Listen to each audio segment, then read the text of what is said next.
Sorry. Oh, no, you're good. Technical. I can't remember the first slide or I would just start going, you know? I'm sorry. No, it's on me where the Zoom link does the whole meeting and so I just had to get that. No, you're good. Do you want lights off or on? You can turn them. Do you prefer lights off or on? Probably turn them off, I guess, a little bit, maybe just so you can see stuff. Okay. At the very end also, I'm going to mention a bunch of books and things. One of the things I'll tell you on mastering your schedule, my number one thing that I will ever tell you of anything is you have to get up early and you have to read every single day.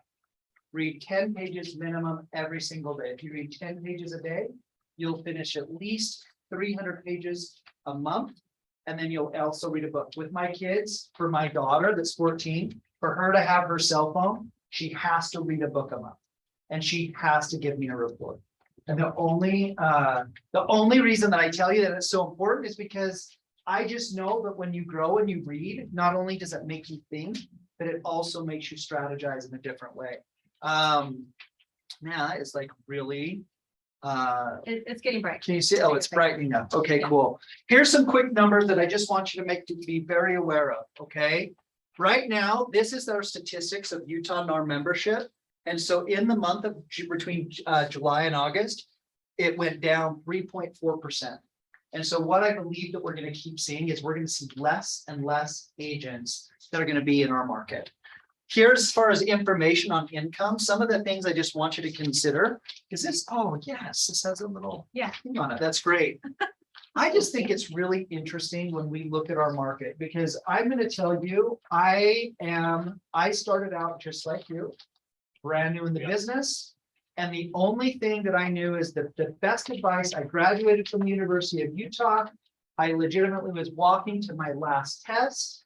I ended up going to, a friend called me and said, hey, we are doing loans. Why did you come do loans with us? And I was like, well, what does it pay? And he says, as much as you want to make or as little as you want to make. That was his answer. And I went there and there was a guy named Tyler Jack that worked there. And he was a VP of another company. He kind of started his own company. And I will tell you a fabulous lesson that he taught me is he said, if you are not on the phone, you are not working. And that stuck with me the entire time. And I was doing roughly about 10 loans roughly a month. I was one of their producers, which was strange, but honestly, it just came down to being on the phone and trying to master my phone skills in order to essentially set those appointments. And then I was buying investment properties. As I was buying investment properties, my agent said to me, after I had referred like my 15th client to him, is you should probably get your license. And that's how I got into real estate.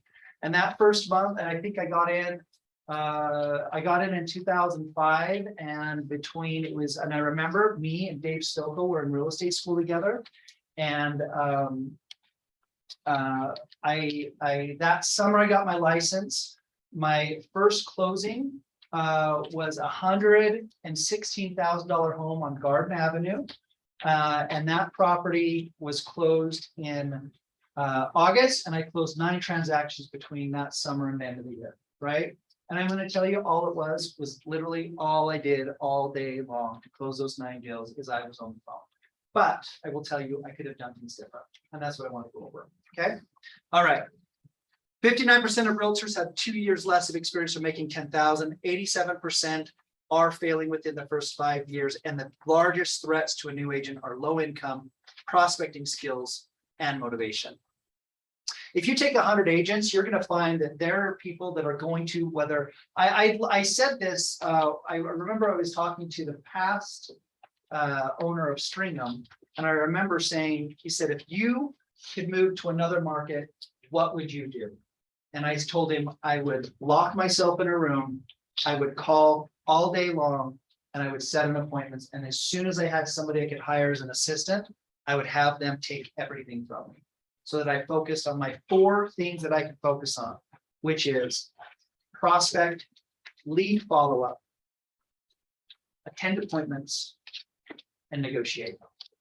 Those are your highest productive activities that you can focus on a daily basis, so that you are not doing things that you shouldn't be doing.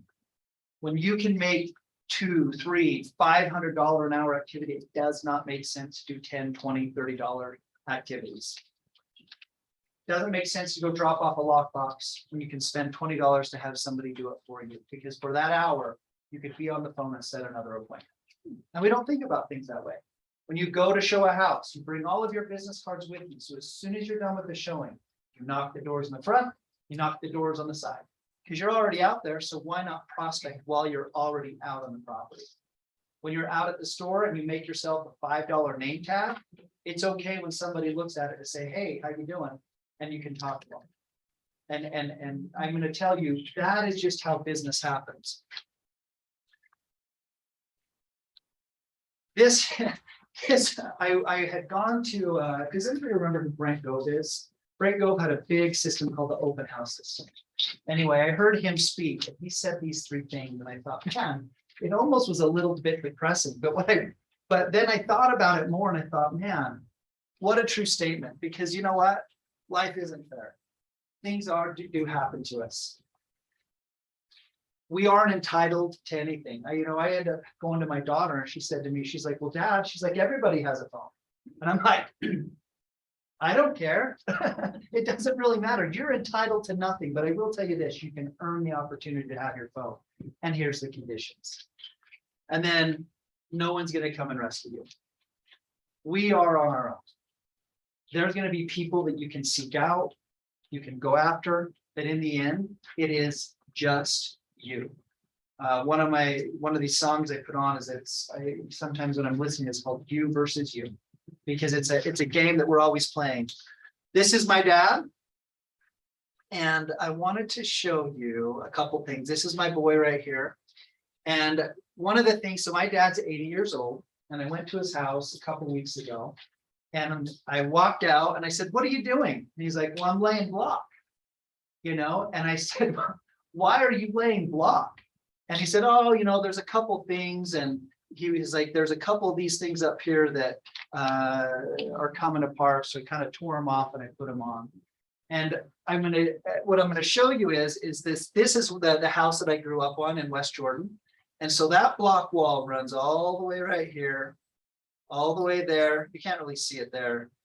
There's a full block wall all the way this way. So you can kind of see it up here, right?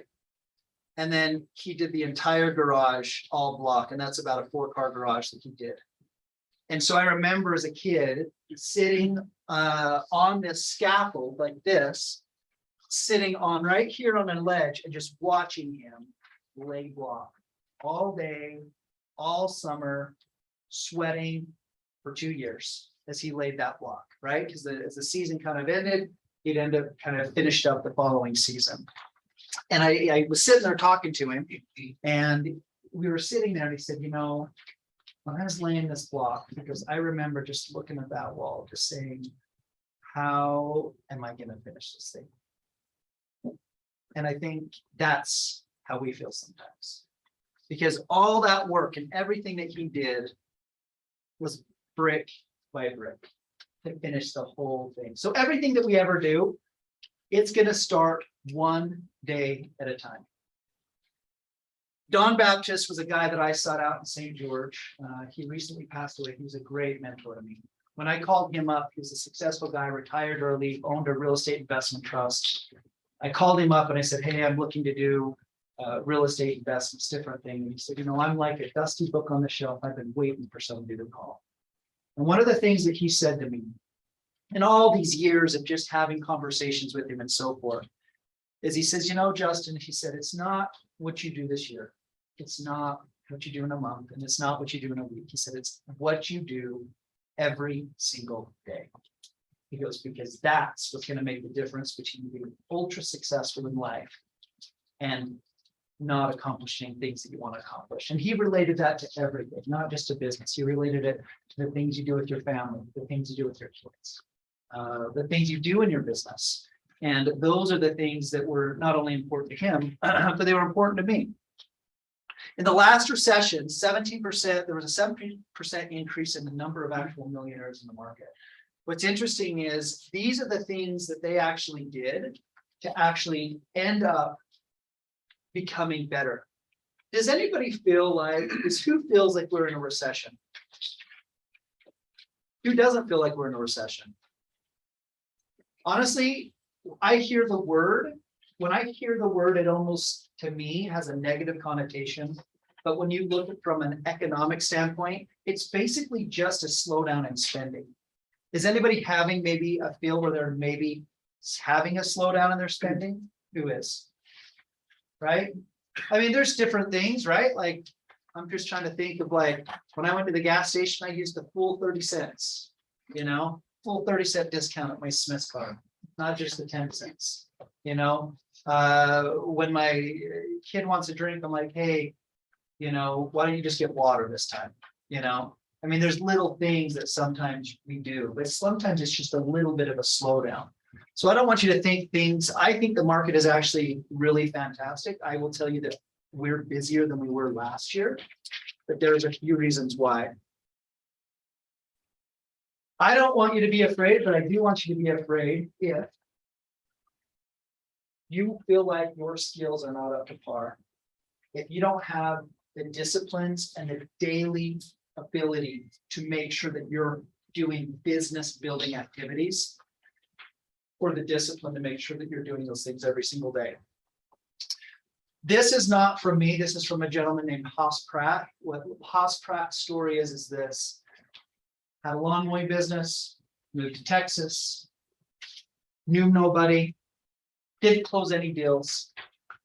He met a guy named Jay Kinder. Jay Kinder was the top guy in their market, selling hundreds and hundreds of homes. He basically introduced the idea to him of saying, hey, call for sale by owners. And so Haas Pratt said, you know what, I am going to do this. And he set 30 listing appointments in 30 days. And that was his like claim to fame. And that was, 15 years ago. And in one of his models, what he talked about is, he talked about this, and I like this because we understand, like here at the brokerage, we talk about mindset, skill sets, discipline. Sometimes Tony Robbins will say, follow a model. And I thought this is a very interesting way that when we think about our business, I really feel like in this type of a market, when I was trying to consider like the things I wanted to talk about, this kind of really spoke out to me because it's going to be really important. So let's talk about your highest leverage activities. A lot of times when you think of leverage, I want you to think about, again, your most dollar productive activities. I think one of my biggest challenges is that if you don't make your schedule, you will become the schedule of somebody else. How many people don't get what they need to be done because somebody's calling them, texting them? Like, it's okay not to respond. It's okay to have them try to figure it out. But it's not okay to not provide a first-class experience to clients and make sure that you're providing an experience that they're not going to forget. But that's why you sometimes need to have people in place or systems. Just remember that you will not fail your goals, you'll fail the systems that you maybe created for yourself. And a system can just be a schedule. A system can be your phone, your message, it can be your email response. If it's okay to put on your phone, I'm not going to call you back until afternoon. It's okay to have an email response saying we're responding to your emails after 12 because you've mastered your morning to create a business building activity that is going to make your day and make you productive. Okay. All right. So I want to talk about a couple different things. And the reason I want to talk about these is how we are going to separate ourselves. At the very end, I am going to refer to these, and I apologize for the small writing. But I just wanted to I was trying to get everything out. The number one business building activity is obviously making sure that you are prospecting, but I want to make sure that you are number one. The reason I talk about getting up at like 5:30 at the latest 6 o'clock every day is you have to prepare mentally. Like, imagine if I came in here and I'm going over these things and I'm just like, so I think you guys should really prospect. I think it's really important. And if you do it, you can be a millionaire. You're never going to believe me. You have to have a level of energy to people. This Jordan Belfort, if you ever do, he has a thing called straight line persuasion. He talks about 3 things that every time that you're either on the phone or in person. And I think these are super important because these are the little things that separate yourself from the competition. I'm gonna bring it up here in a minute, but when you talk about sales persuasion, okay, when you're talking about and reaching out to people, whether it be in person or on the phone, there are 3 things that they just want to be able to hear from you. Is number 1, you've got to be as sharp as a tack. You can't be ho-humming. You have to know the answers and you have to be prepared. What I mean is that as you're continuing your knowledge, you're going to end up expanding it. Imagine there's 10 different things and 10 different areas of things that you feel that you're weak at. If all that you do is increase those by 10% in each area, you have changed essentially how you're delivering, how you're speaking by 100%. But it does take work on each one of them. I remember when the market changed last time, I remember I didn't understand and I didn't know all the details of seller financing, right? And I kind of understood it, but I didn't know it. So I hurried and I found a guy that was teaching a seminar in Chicago. I jumped on a plane. I took 3 days in Chicago. I flew back. I did 11 seller finance deals that year, right? So there's just things that sometimes we just don't know. And I don't want to say go broad, but you just have to go super deep. But it is a continuous, it's brick by brick, right? We don't know everything. When I decided to go back and get my master's, it wasn't because, I mean, we're selling over 100 homes a year. I have multiple investment properties. I own retail buildings. On my side, like, I don't need to get a master's degree, but what I needed is I needed to grow and I needed more knowledge and I needed more expertise because I knew enough to be dangerous, but I was not a monster. Does that make sense? I wanted to make sure, like, I just feel like there's such an appetite where you just have to be hungry. That you're like, I am going to be the best. And how do you do that? You become the best. And you want to know where this comes from? Second year in the business, right? Dave Stokel and I, yes, they always give awards, gave us rookies of the year, right? Didn't want to hurt his feelings, didn't want to hurt my feelings. That's probably what we're doing, okay? I was selling a lot of real estate. You know, that second year, I think I sold 36 homes, 36, 32. Anyway, I sold 30s, right? In that second year. I remember I sold that first 9 in the first 4 months or 5 months. And I remember I sold those 30 the following. And I remember my sister put her home up on the market and she had me come over. I had because I obviously had my other properties. I had some contractors come over and help her out. And then she listed with another agent. My sister. Dirty hoe. Yeah. And that's what she said. Here's her answer. I said, why, like, it's not like I'm not selling anything. You know, it's not like I'm this guy that's like just holding my license, you know? And she says, her answer to me was this, and I'll never forget it. She's like, we just don't feel like you're ready yet. Right? And I was just like, you know, a knife just turning it, you know? And I made that decision then that I'm like, I have to be the best. Had I been the best, my sister would have chosen me, right? But that's good. Remember I talked about breakdowns or breakthroughs? You have these mini decisions where you're just like, I have to get after this and I have to do everything I can to make sure I'm getting after it and getting it done. Sometimes we live in fear a little bit where I said, man, but what if this happens? And I will tell you, 97% of the population will go for comfort. Anything you think about in life, 97% of us will go for comfort. For me, I love like when I'm running and I am so tired. And I'm like, you know, that when you're just like, man, I am like spent. I put on this one song and I just sprint as hard as I can. And the reason why is that I'm like, I am so done that if I can just like almost puke, I'm like, I have done what I need to do to get this workout amazing. And I just think that sometimes it's like, as soon as you go for comfort, I love who's read anything from David Goggins. If you can get your hands on anything from David Goggins, please read it. He talks about how when you feel like you are just at your very end, you're probably at 40%. And it's a beautiful just journey that he goes through. So just if you have the chance, read the book, Can't Hurt Me. It's a fantastic book. Just listen to it even on your way. And I have a whole list of books. Anyway, these are the things I want to just read to you. We've got to get desperate and pay the price. we have to be consistent, persistent. If you're not working, you're not on the phone. That came from my mentor, Tyler Jack. A day without prospecting from George is a day without working. We have to master the skill of this business building activities with diligence, focus. I would stick $20 and have it for my assistant. If I didn't make 30 contacts a day, she took the $20. Like that was non-negotiable. I had to reach out to people on a consistent basis. I know that today we're here to say, how do we separate ourselves? This is the number one separation, by reaching out to people on a daily basis. And if you're not going to do it yourself, you're going to pay for it. Meaning you need to be prospecting based. And if you decide to be marketing enhanced, you have to be relentless on your follow-up. Something I want you to write down. It is not your client's job to call you back. All right, well, just when you're ready, give me a call. Let me know. And then let's connect then. How many times have we said that? All right, I'll tell you what. Talk to her, call me back. Let's go from there. You know, it's not their job to follow up with you, especially now. Now is the time that it's relentless follow-up. Follow-up is just as important as prospecting, because that's your follow-up tasks.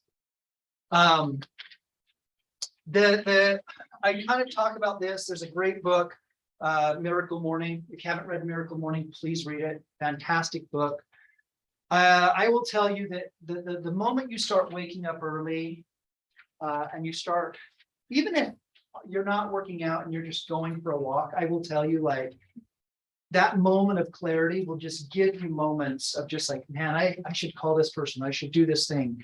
And I'm not referring only to business. I'm talking about, you know, I gotta call my mom. I gotta make sure my little girl Riley, I'm like, I need to sit down with her and I need to like take her to dinner, or these things that enhance your life, because when your life is in order, it allows you to progress. Sometimes things just get messy in life. It's just because, frankly, we haven't created enough white space to think. We haven't created enough time to like have those things in order to make things move forward. Have you ever had like a room that was dirty and finally after you clean, you're like, man, that feels like almost refreshing, that you've got rid of that stuff, or the spring cleaning. Oftentimes when you're doing these things on a daily basis, you find that you're gaining the things, that the baggage that you've maybe been holding in subconsciously, you can actually like move forward in your life. And it not only helps you, grow in your life and in your business, but it allows you to just be more whole in everything that you do. All right, in presenting. So one of the things I wanted to talk about is the number one problem that I'm finding in this market is nobody is selling. The reason this is the important thing is this, and I'll be honest with you, like, I'm doing a deal with a 20-year agent, and she's like a well-known agent. I'm actually gonna tell you a story. This is actually how dumb it is. Called me this morning. It's 7:20, and she calls me on the phone, and I pick it right up, and she's like, "Oh, hi, I didn't think you were gonna pick up." I was like, "No, I'm up. What's going on?" She's like, "Oh, well, I sent you this addendum. It's requesting $7,500 off the price. That property is so old, and all the stuff." I was like, "That's awesome. Thank you so much." I said, "So let me just give you what I'm going to just suggest. Okay, let me give you a suggestion." I said, I'm going to hold that addendum. I do have some other folks that do want to see the property, and this is a legit thing. I have some other people that I've talked to. Every time I have a property, I try to get a backup offer, try to get other people interested to protect our clients. I have some other people that are interested.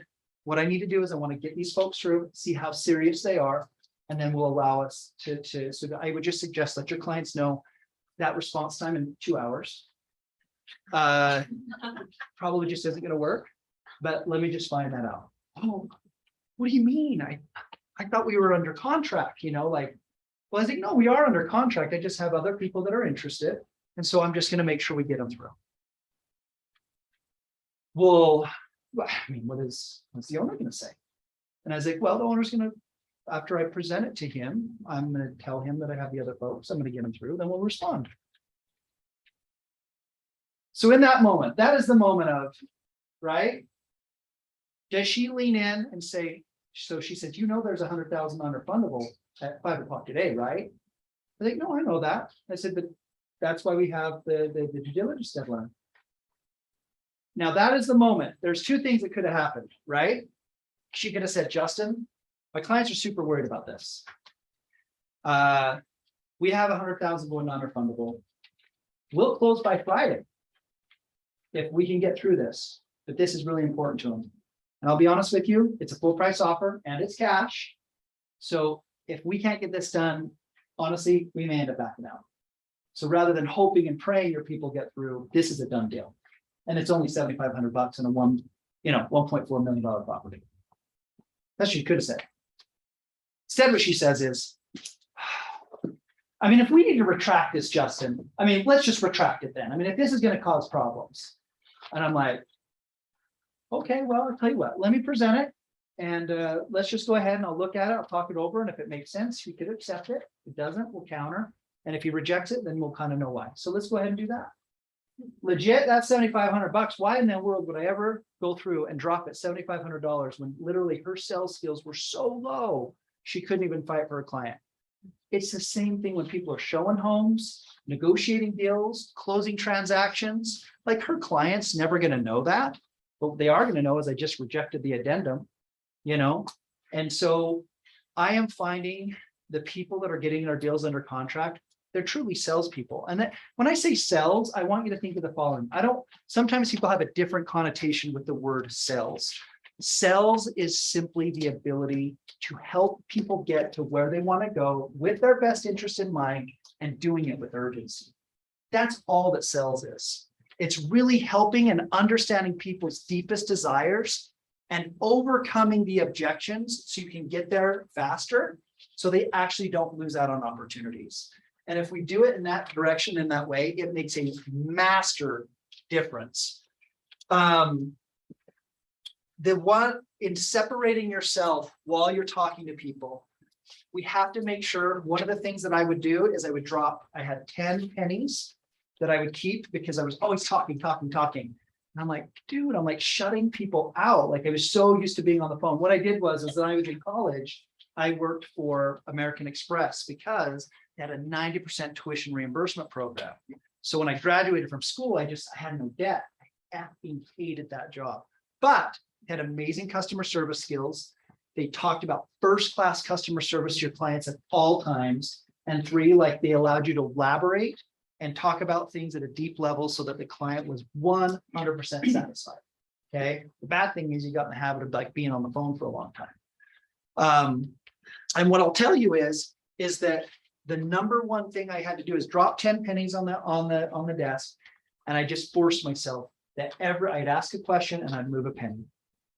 And I'd ask another open-ended question, and I'd move a penny until all my pennies were gone. And by the time I was at like 6 or 7 deep, they were typically taking over the conversation, right? No longer was I pushing. They were elaborating. And so I will tell you, one of the best advice I ever received is like, take the cotton out of your ears and stick it in your mouth and just listen. When we understand what that person's needs at a deeper level, anytime I take an expired, somebody that's firing their agent, when they're interviewing, I think the top we've had in the last probably month, they've interviewed like 8 agents, is that you're essentially understanding their deepest needs at a super deep level. Every time they say something, you want to understand. Most people will say, okay, what is the problem? Well, I have this problem. And then they'll go to the next, as opposed to, hold on, you said one thing. You said, I'm just not sure about that. Tell me what you mean when you say you're not sure. Then you see the expression, you see their body language. So all I'm saying is that you have to be super, you can't be prepared. You need to know your scripts 100%. That's why you wake up early. That's why you do those things that you do your scripts. You want to be paid like a pro? Want to get paid like a pro athlete? You got to prepare. And you prepare every single day. So you got to know your scripts, because at those moments, if you're thinking in your head, okay, I'm going to say this thing, I'm gonna say it. As soon as he gets in talking, I'm gonna say it. And he's still talking. I got this thing in my head. I'm gonna say. You didn't hear one thing I said. And you just have to like clear your mind. I bring almost like, when you go to a doctor's office, you have a checklist, you have a checkboard, right? You write on the checkboard. I bring my checkboard, I bring my notes, right? A doctor has an intake form. We do an intake form, looks professional, separate yourself. So every time they say something, I'm writing it down. Great, got that. Yep. It's not a pad of paper, right? It's not some yellow piece. It's, it's written, feels different, looks different, you show up different, right? Understanding at the deepest level. And then once you do that, we have to know urgency and we create urgency. I'm going to go through a couple slides because what's the biggest objections we're getting right now? Just give them out to me right now. Your biggest objections of why it's like, whether it be sellers or buyers. List price. We're going to wait. List price. List price. List price too high, too low? Too high. Too high. Great. Rates are High. okay. What else? Our market's gonna crash. That's going to crash. What else? So everybody has kind of some objections, right? That they go through. But a lot of times it's just like, hold on. When you told me about this, the reason you were selling is because you got married, you're getting divorced, you're having another kid. It makes better sense to move, this, that, and the other, right? Tell me this. If we wait, is the market that we sell in the same market we buy in? So whether it goes high or whether it goes low, isn't that the same house you're going to buy? If I sell when it's high, am I going to buy a house that's high? When I sell a house that's at the low, am I going to buy a house that's low? It's the same thing. So why not just lock into an interest rate now? And when things change, we can refinance later. But what if they don't? What if they don't change? Well, what if we never move? What if we never get the extra bedroom for your kid? What if we never get the cash out to buy the other investment property? What if, right? So understanding those needs at a higher level and making sure we can, and we'll go into that a little bit deeper and we can even role play it a little bit. You gotta offer unique solutions. They are not buying you. They're buying the system you offer, okay? I tell people I have a system of systems. That is my business, okay?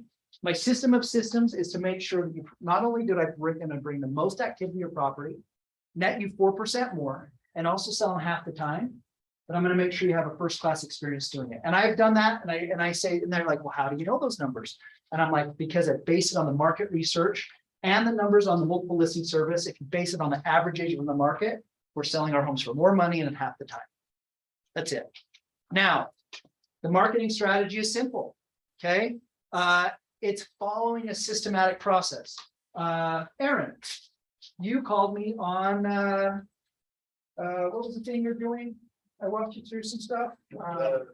New construction websites. New construction stuff, right? And all that was is essentially a set of models, right? It was a system. It's very systematic, but I mean, I don't know, 1 to 10, how much of a difference did it make? So a lot of great ideas.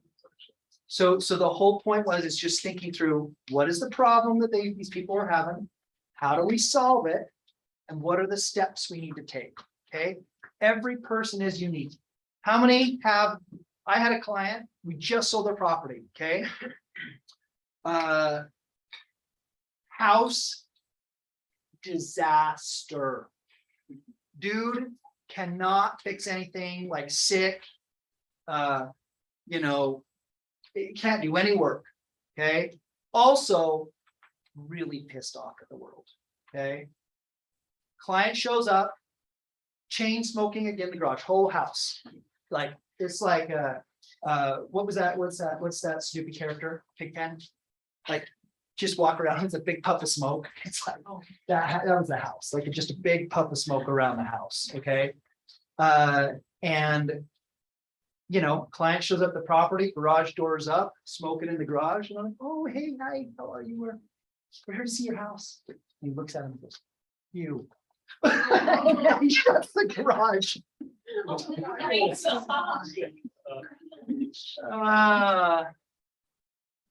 That client bought it. Wow. we're always gonna have challenges with different things, right? With different properties. So for everybody, it was a different system. This guy didn't care about a 151-step home selling plan. He didn't care about a 15-step home buyer guide, right? All these things are is you're giving it a name, right? You're essentially what you do needs to be in a system. Like your unique selling proposition is you, but we just don't have a name for it. That's all that it is, right? I want you to think about who has an expensive purse? Actually, don't tell me. I wanna look. But that branding is what you're attracted to, right? That purse was probably made for how much? Cheap, Average, go ahead, 4,000. $4,000. So there's probably made for $10, $20.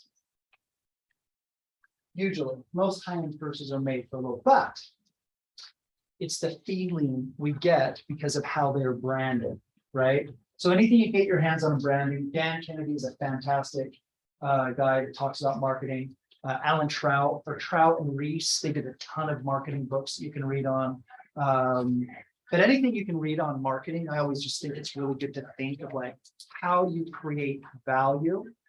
But what with these guys, the main thing is just having a home selling plan that he would feel safe so that people could go through the home because he just didn't want to show it. He didn't want people in there. And so we had to say, okay, 2 days a week from this hour to this hour. How about that? And that solved the problem. Right? And so those people came in. And so when people came, yeah, he probably could have used better words, but at the same time, like we solved the problem. So all I'm saying is everybody, we want to make sure that we're doing things and saying like, even if all you say is, hey, listen, I want to just let you know. We have a client right now, the agent never communicated with them. Never talked to them. That was their pain point. It's like, we don't know what the frick is going on. I said, let me just tell you one of the things we do. We have a communication guarantee. Can I tell you a little more about what that is? That communication guarantees that every single week, we are going to have a conversation in regards to your home. And some weeks we're not going to talk about anything because there's nothing to talk about. Because it hasn't been any showings, haven't been any activity, nobody's showing up, and I have no feedback. But I am going to have a conversation with you and tell you those 4 things. But if you're having a communication every single week and knowing what we're doing, how we're doing it, what the activity is, do you feel like that'll help you? That's all they were looking for. Okay. They wanted to be understood. They wanted to feel comfortable. They wanted to understand like people were trying to solve a problem, right? The problem is they just want to know where they're going. You needed somebody to lead them. Okay. And we'll go a little bit into that. Effective communication skills, elevate your quality of delivery, make sure you're reading emotions, make sure you're understanding how they talk, what they say, what they're saying at a super deep level. Okay. And then listen and validate. You can do there's a lot of things on listening to people. On market expertise. Okay. When you stack your skills, you become more valuable to the market. Okay. I will tell you that you've got to know the macro and the micro market. You need to just understand what's going on. I put a bunch of things right here of items that you can always read. But if I subscribe to Inman, you don't have to pay for certain things. You can always Google things. KCM blog is about $30 a month, and they give graphs and different things. I read CoStar, which is a commercial site, but I pay like $2.99 a month for that. Okay. I'm not recommending different things because there's so much free data from National Association of Realtors. Zillow puts out really, really good articles about market conditions. Sometimes we have a negative connotation to Zillow, but they have a publication service. So just remember, like, data is really important because how many people are coming to you saying, hey, tell me what's going on. And I can say, listen, I'm going to tell you right now, here's exactly how many homes are on the market today. This is how many there were 3.5 months ago. This is what the absorption rate is currently on the market. You know, there's about 2.5 months of inventory. All that means is this is the thing. If it's over 6 months, it's a buyer market. It's under 6 months, it's kind of a neutral market. Under 4 months is a seller's market. It's still a seller's market. But why do you think homes aren't selling? I don't know. I'll be honest with you. We have a lot of agents that don't have sales skills. they're not pricing them right, they're not marketing them correctly, and they're not driving activity. I go, we showed 30 properties, and guess what? We got callbacks from 5 people asking for feedback. How can you sell a home when you don't know feedback? You know? And all of a sudden they're like, whoa, you gave them, all it was what, 5 bullet points, maybe? Now all of a sudden you separated yourself from somebody who's like, man, it's just getting a little scary. I don't know, maybe you shouldn't buy, maybe you shouldn't sell, right? Just like if you want to sell, we can sell it. But we need to just make sure we have a really strategic idea of what we're going to go next. But you see, just you have to come with that confidence, that knowledge, that skill, because when you've read it and you're like, that makes sense to me. Take that, ingrain it, put it in your soul, right? Make sure that you understand it, repeat it. Because if you don't, the moment you shirk, the moment that they feel a moment of weakness, they're like, how am I going to pay this dude 7%? Right? You want to be a 7%er. You want to be a 5%. Okay. 7%ers get paid the most. They deliver results. 5%, they're hoping that they're skimmers. They're skimming along. They're hoping they get the business. You want a price reduction? Absolutely. Right? You want to make sure that you're delivering, but you're delivering. Listen, will you take your commission to 6%? Tell me this. How much of the marketing and the experience do you want me to eliminate from this, from what we talked about? My so-and-so will. So-and-so just got in the business. And you should use your family. But you need to use it when they're ready. Thank you, sister. Breakdowns or breakthroughs, right? Okay. I'm a big believer in separating yourself through being confident. When you don't know the resource, when you get so hungry that you're like, I am going to be the best, I have to figure this out, you become resourceful. You'll find the problems. You'll determine what needs to happen. You know, when people are just don't know what to do, I mean, you can do little things that are like amazing. It's like, I had a lady say to us one time, she's like, listen, I don't need the Nordstrom experience. And I was like, you know what? That makes total sense. Because we just weren't the right fit. There's $1 million home and she wanted to pay 1%. You know, we walked out. I thought I've told the story in here before. Guy that was my next agent coming in, jeans, Dunder Mifflin t-shirt, dirty folder, you know? And I'm like, and then that house sold, I think it took it 9 months last year. Right? And it's like, and they just, what do we do? I can't believe this isn't selling. It's like, yeah, your agent sucks. All right. You got to, in separating yourself from the competition, I will say I'm a huge believer in dress. I will say that like when I go and visit a doctor, an attorney, like they're just like, man, like you're dressed up. And I'm like, absolutely. This is your biggest asset. And I do believe that. And I don't think it's for everybody. But in my mind, I think there's a lot of just things as a kid, you know, like just with shoes and clothes and hand-me-downs and different things that it's probably, there's a little bit of stuff there. But I also will say that 9 times out of 10, I've never had somebody say, don't show up that way. You know, I've never had them say that, like, they typically say, whoa, you showed up a lot different than everybody else. Whoa, like, or they'll say, man, that looks nice. Or, hey, I like that suit. Where'd you get that suit? You know, those are even better because now they're rapport building things. I want you to be prepared. When you go to a listing appointment, I will tell you big things that you can do. You call the agents around the neighborhood that have sold homes and get a hold of them. Hey, just curious about the activity. Just curious about what happened. I sold a 1 million. I put another one up, 1.4 million. I sold it for 1.45 because I called the area around it. She had somebody. They overpaid for the house. The other showings had 0 interest. But it's like it created massive value just by calling around. And they were interviewing so many agents that I'm just like, look, can I just tell you what's going on in the neighborhood? This person that sold this home, they had on this time. Do you know what the agent said? They said this, this, and this. And when I talked to this agent, you know what they said? They said this, this, and this. And I'm like, well, you know, you probably already owned that because you've already talked to the other agents. What did they say that the other agents were saying in the market? Well, they didn't say any of that. I'm like, oh, well, it's like, it sounds like they just don't know our market. It's like, but this is what's going on. So you guys ready to get going? Boom.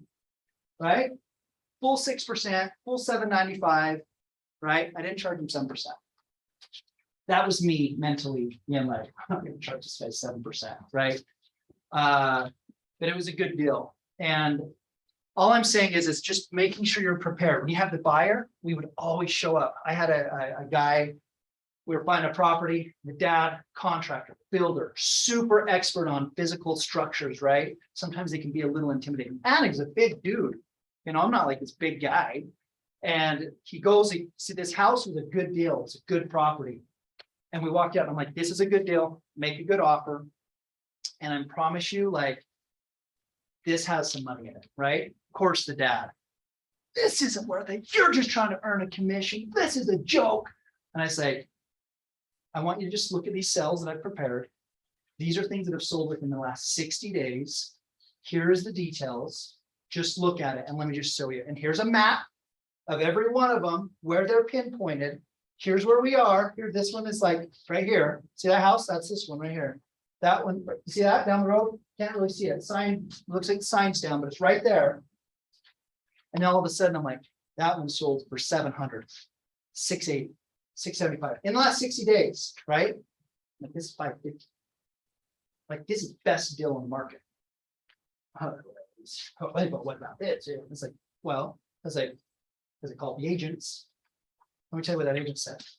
That property that sold for 550, total foundation problem, 150,000 in updates needed. What? Like, yeah. And then all of a sudden, you just physically, this massive dude that's just like, in your face. I'm like, you brother, You just, physically just was like, you saw his shoulders, and you're just like, yeah, he's like, this is probably a really good deal.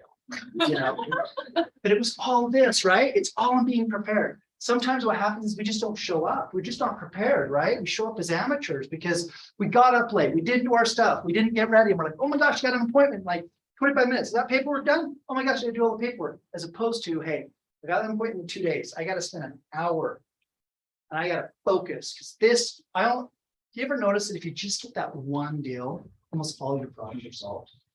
You're like, oh, I just need that deal. You get all depressed, you get a deal, and you're like, you just need that one. But we don't prepare for it like it's just one. You know what I mean?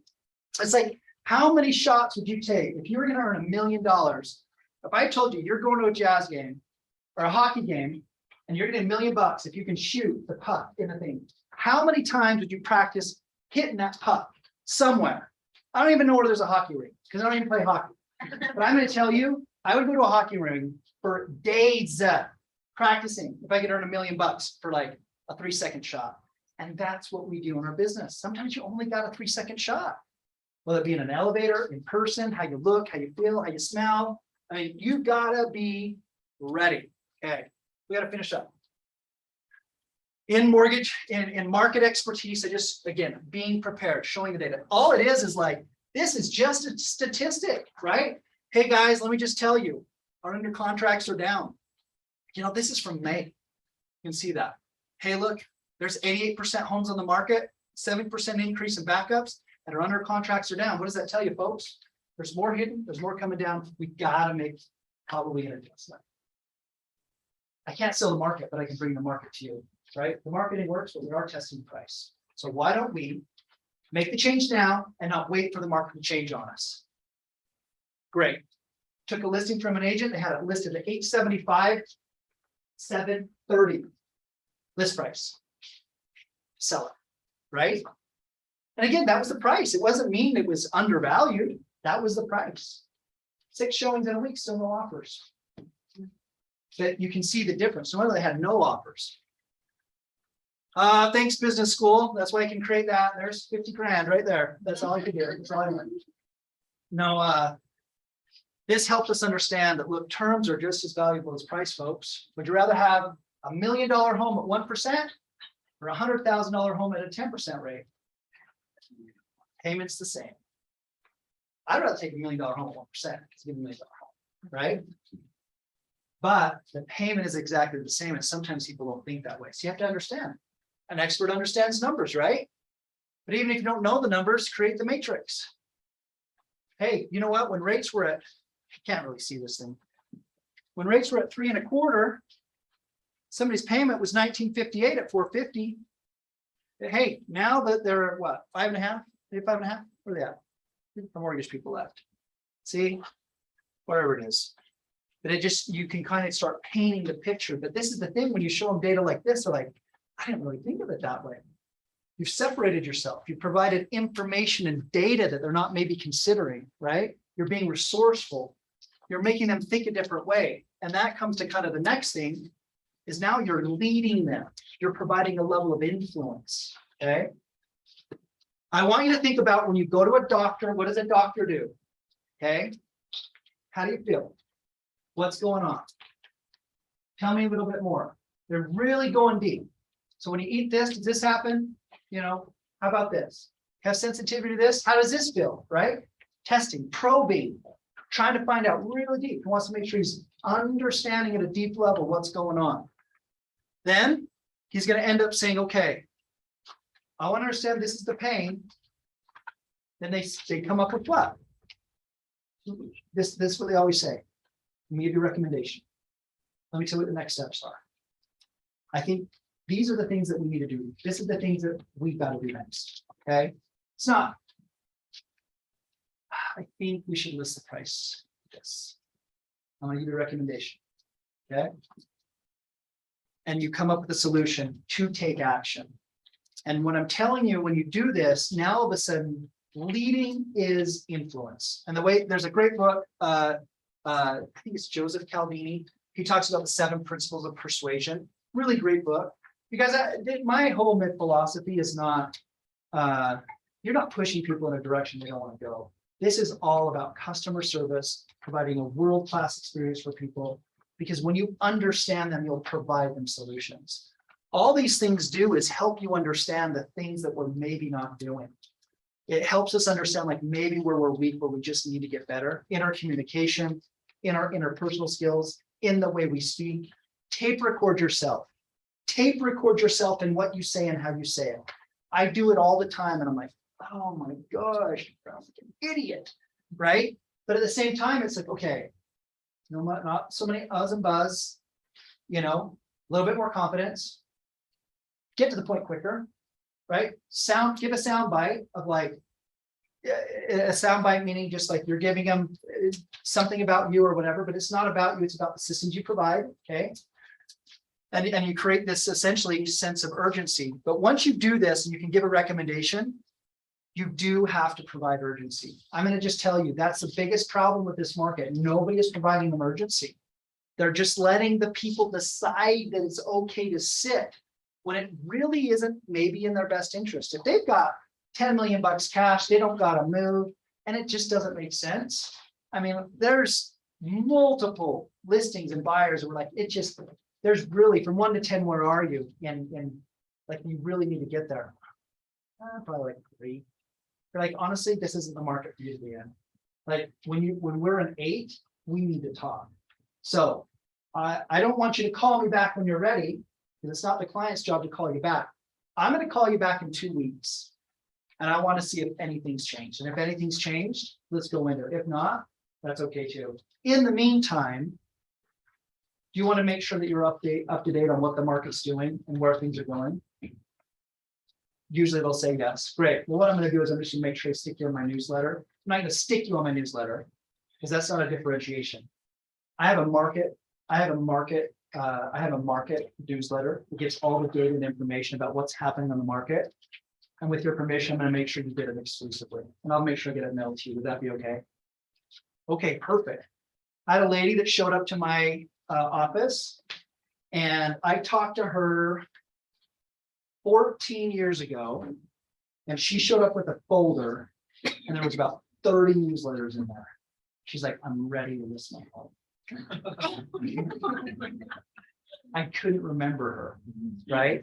But I put her on the newsletter, and she just wasn't ready. There was no need to follow up. There was no urgency at the time, but it was a great conversation. So you will not fail as an agent. You'll fail to the systems you don't have in place. And so just making sure that you have these levels of expertise and knowledge. You can take that expertise and the things that you read, and then guess what you do? You disseminate it, right? whether you're giving it in a Facebook Live, you're putting it in a newsletter, you're putting it in your Instagram posts, you're making sure your agents or the people that work with you know what's going on. So you as a leader, you're leading them because you're helping them, because you've taken the time to think about who are experts in our market. Somebody that does the work, right? Or people that gathers all the resources. Think about who listens to Joe Rogan, right? I mean, he's an expert on a ton of stuff, but where does it all come from? From all these third parties that he has on, so he's even more powerful. Think about a newspaper.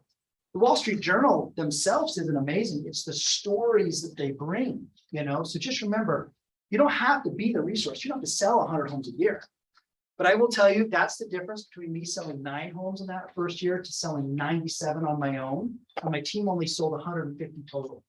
And I will tell you, like, it's doing little things like that where you're separating yourself from the competition. You're doing the work. You're doing the things that people won't do. You have a schedule, and you're going to make sure that you build the business and build the contacts. You're going to have you're going to have a very high conversations with people because you are communicating with them in a different way at a deeper level. You're showing up different. You're being more prepared. You're offering them different systems, processes, programs, even if the only thing you have to offer is, I am going to be available to you 100%.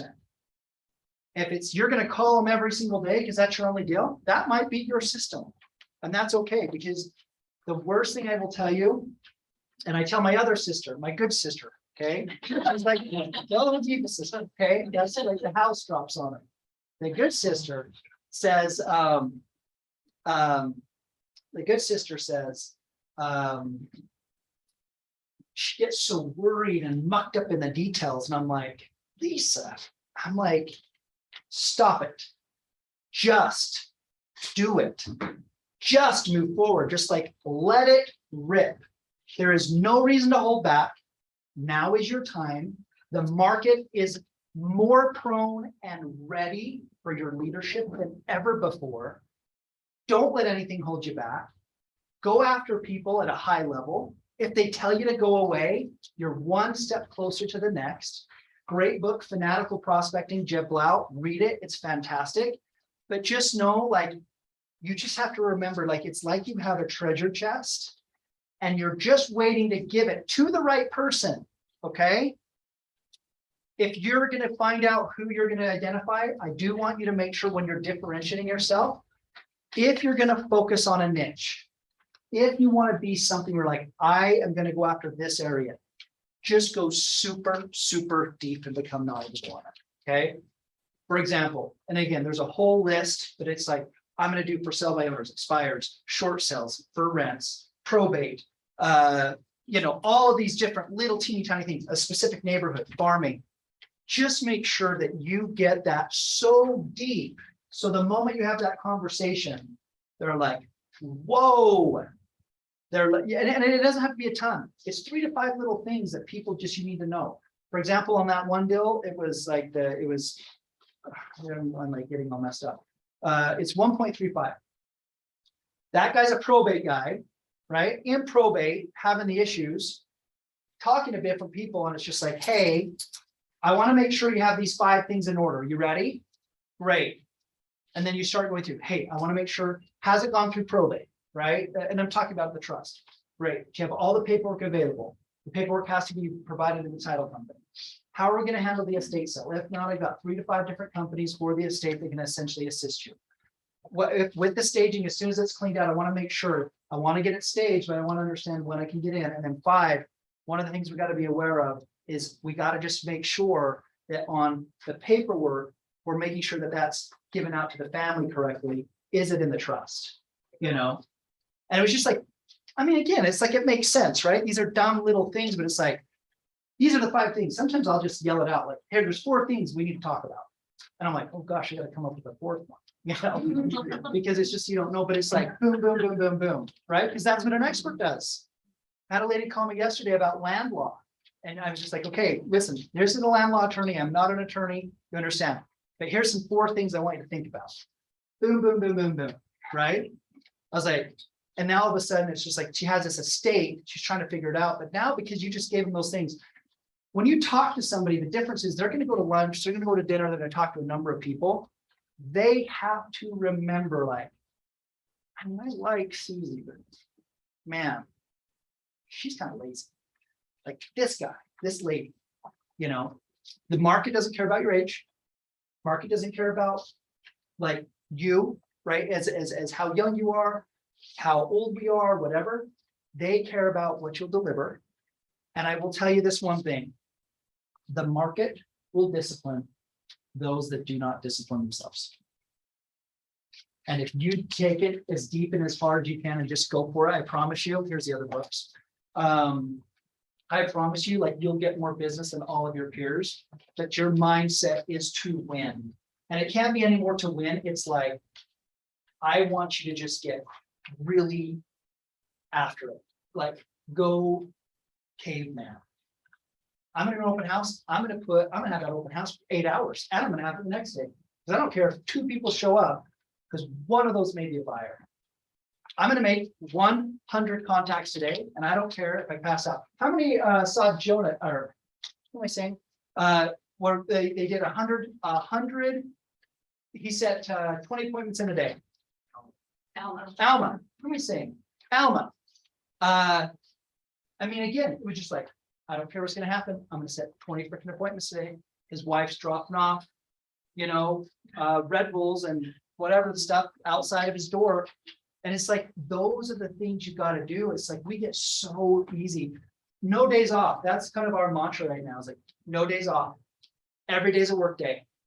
You're gonna call people every day. Labor Day, I was talking to people. Sunday, let's talk to people. Saturday, let's talking to people. And I'm just telling you, like, people just are like, the time of leisure is over, you know? Like, it was easy. Like, it never been easier. And so now's the time to be like, awesome, time to get your boots dirty. You know, we don't like to go in the muck. You know, my cousin will tell you that, no, you're good. My cousin worked for Honey Bucket. And I'm like, why did you quit Honey Bucket? He's like, well, if you're inside, I want it turns over on me because it's easy to quit. Right?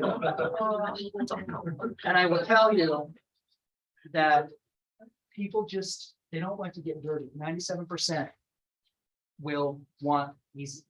And if you do things different, I promise it'll make a difference. Here's words to live by. You can take a picture, whatever. Honestly, just remember, be grateful. We live in the best country in the world. We forget how blessed we are.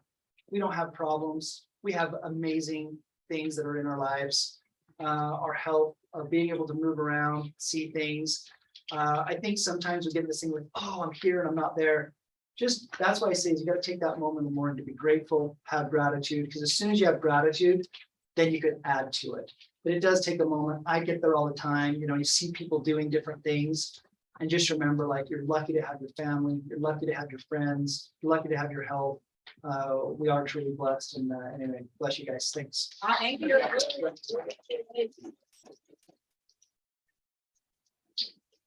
No, you're great. We just have the headshot person coming in. She's so cute. I can't even tell. If we could get rid of the- That's awesome.